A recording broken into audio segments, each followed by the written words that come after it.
Inside the mind of Ted Bundy, America's most notorious serial killer. Welcome back to my channel, Uncovering Crime Tales. Tonight, we dive into the terrifying story of a man who deceived the law, escaped prisons, and outsmarted authorities across multiple states. A man with a charming smile and polite voice, but behind that mask was a bloodthirsty predator. He was intelligent, persuasive, and seemingly ordinary, yet he carried out some of the most horrific crimes in American history. This is the story of Ted Bundy, the serial killer who turned courtrooms into his stage, broke through prison walls, and left a trail of terror that shook the nation. So brace yourself, because what you're about to hear is not just a crime story, it's a chilling journey into the darkest side of human nature. The story of Theodore Robert Bundy begins in a way that few could ever imagine, leading to the horrors that followed.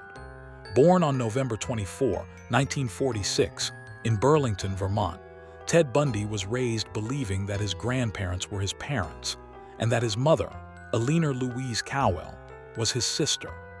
This complicated start in life planted the first seeds of identity confusion and secrecy that would shadow him for decades. His biological father's identity was never clear, and the mystery only deepened Bundy's feelings of being unwanted and out of place. As a child, Bundy was charming but secretive. People who knew him described him as intelligent, polite, and well-mannered, but there were early signs of darkness.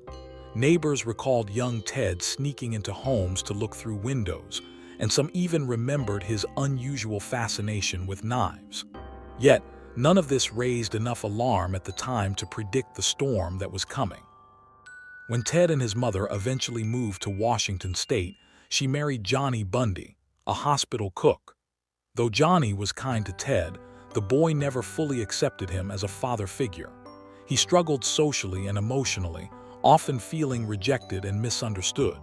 Despite this, Ted performed well academically, masking his growing sense of detachment with ambition and charm. In high school, Bundy appeared like any other boy, reserved but intelligent, awkward yet somewhat admired. However, behind this exterior, he was already developing obsessions with control, dominance, and an unhealthy fixation on women. He spent nights prowling neighborhoods, peeking into windows, and fantasizing about power over those he watched. As he grew older, Bundy became skilled at presenting himself as the perfect gentleman. He studied psychology at the University of Washington, volunteered at political campaigns, and charmed those around him with his wit and intelligence. Outwardly, he was a model young man, but inwardly, his fantasies of violence were escalating. One of the most defining relationships in Bundy's life was with Stephanie Brooks, a beautiful and wealthy woman who represented everything he longed for: sophistication, status, and acceptance into a world he always felt excluded from. When she eventually broke off their relationship, saying he lacked direction and maturity, Bundy was devastated.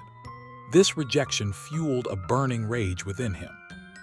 Years later, many would believe that almost every woman Bundy targeted bore a resemblance to Stephanie: tall, attractive, with long dark hair parted in the middle. By the mid-1970s, Bundy had begun to live a double life.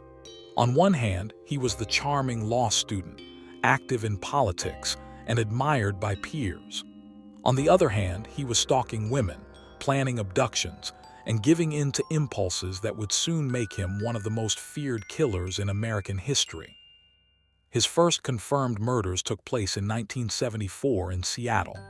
Young college women began to vanish without a trace. The disappearances shocked the community. Bright, ambitious women like Linda Ann Healy, who vanished from her bed in the middle of the night, became Bundy's victims. Each case bore chilling similarities. Women were abducted in vulnerable moments, and often in places where they felt safe. Bundy's method was as manipulative as his personality. He would often approach women pretending to be injured, sometimes wearing a cast or using crutches. He'd ask for help carrying books or loading something into his car, disarming their suspicions with his charm. Once the women let their guard down, they would disappear, never to be seen alive again. By July 1974, Bundy's killings escalated to shocking boldness. In broad daylight at Lake Sammamish State Park, he approached multiple women, introducing himself simply as Ted.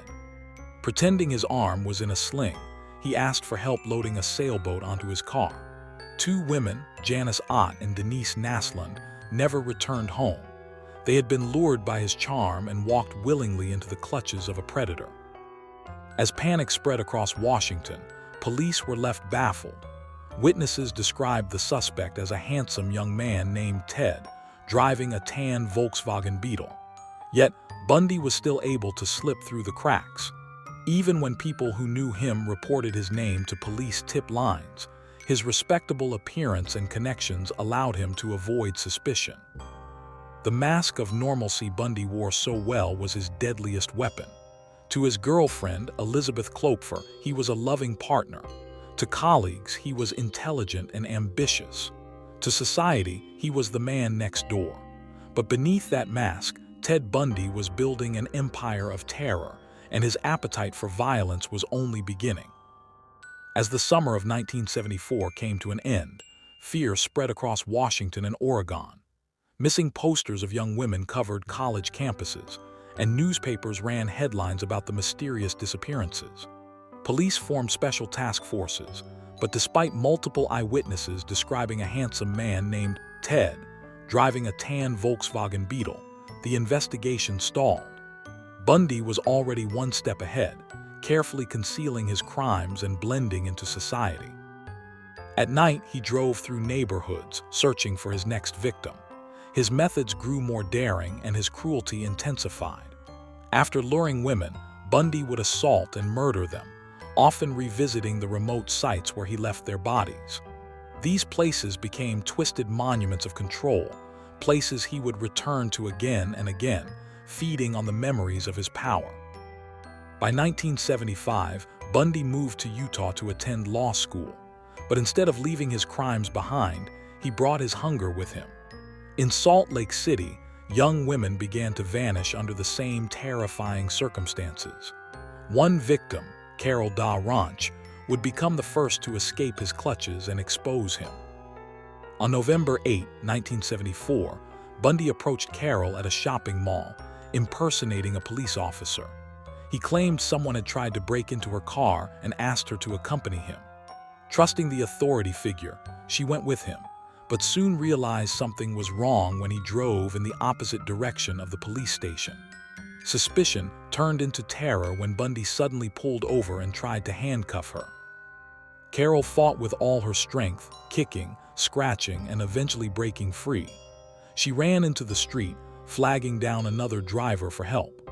For the first time, Bundy's mask had slipped and his carefully crafted image cracked. Meanwhile, in Washington and Oregon, police were discovering skeletal remains in the woods. The grim discoveries confirmed what many had feared. A serial killer was on the loose. Investigators now had dozens of missing women, witness descriptions, and even a name, Ted. Yet Bundy, with his charm and normal appearance, remained free. His double life became even more striking. To friends, he was intelligent, witty, and driven. To Elizabeth Klopfer, his long-term girlfriend, he was affectionate yet distant, often disappearing without explanation. She had suspicions. She even called police at one point to report that her boyfriend resembled the composite sketch and drove a tan Volkswagen. But when officers ran his name, Bundy seemed too respectable to be the monster they were hunting. In August 1975, Bundy's luck began to unravel. A highway patrol officer in Utah noticed his Volkswagen Beetle driving suspiciously late at night. After pulling him over, the officer found unusual items inside the car: handcuffs, an ice pick, ski masks, and trash bags. Though these items raised red flags, there wasn't enough evidence to arrest him for murder. Still, investigators began to look closer, and Bundy was placed under surveillance. The break came when Carol Da Ranch identified Bundy in a police lineup as the man who had tried to abduct her. In February 1976, he was convicted of kidnapping and sentenced to prison in Utah. For many, it seemed like the nightmare was over, but Bundy was not finished. In 1977, Bundy was transferred to Colorado to face trial for the murder of Karen Campbell, a nurse who had vanished from a hotel in Aspen. But Bundy's cunning and determination to escape justice soon stunned everyone. In June of that year, during a pre-trial hearing at the courthouse, Bundy was allowed into the law library to prepare his defense. Guards watched casually as he studied. But in a moment of daring, Bundy jumped from a second-story window and vanished into the mountains. For 6 days, he evaded capture, surviving on the wilderness and breaking into cabins for supplies. Eventually, exhausted and injured, he was recaptured. But Bundy was undeterred. By December 1977, while being held in a Colorado jail, he meticulously planned another escape.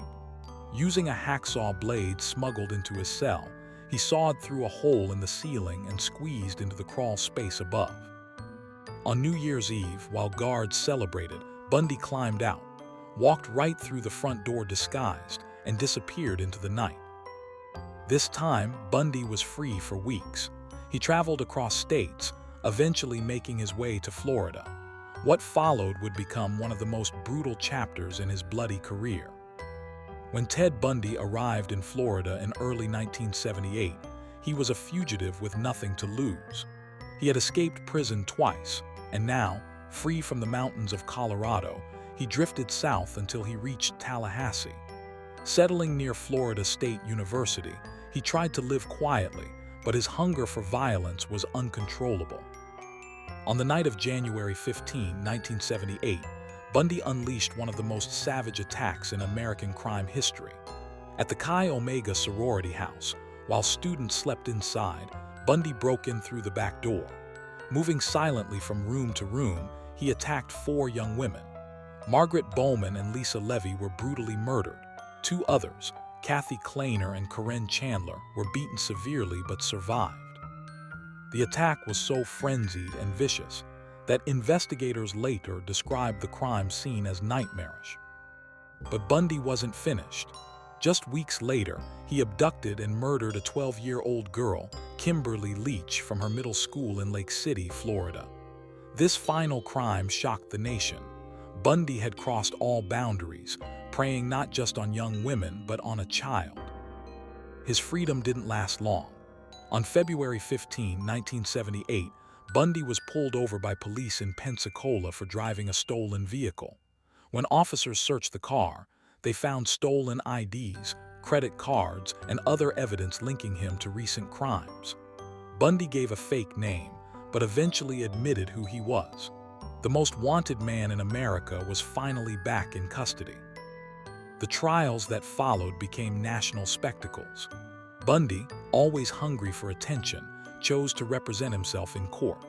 He cross-examined witnesses, argued legal points, and even proposed to a woman, Carol Ann Boone, in the middle of his trial, exploiting a Florida law that recognized courtroom proposals as legal marriages.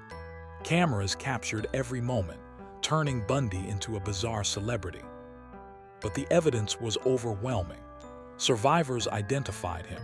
Bite mark analysis matched his teeth to wounds on Lisa Levy, and physical evidence tied him directly to the Chi Omega murders. In 1979, Bundy was convicted of murder and sentenced to death. Later, he received another death sentence for the murder of Kimberly Leach. As the years passed on death row, Bundy gave interviews, trying to shift blame, sometimes claiming pornography fueled his crimes, other times confessing in chilling detail. In his final days, he admitted to over 30 murders across multiple states, though experts believe the true number was far higher.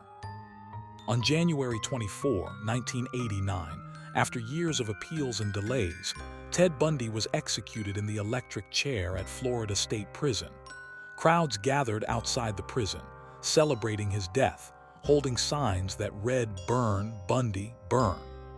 The nightmare was finally over. Bundy's story remains one of the darkest chapters in American history, a reminder that evil can hide behind a charming smile, a polite voice, and a carefully constructed mask of normalcy. He was not a monster from a storybook, but a human being who chose to commit unspeakable crimes, and in doing so, became one of the most infamous killers the world has ever known.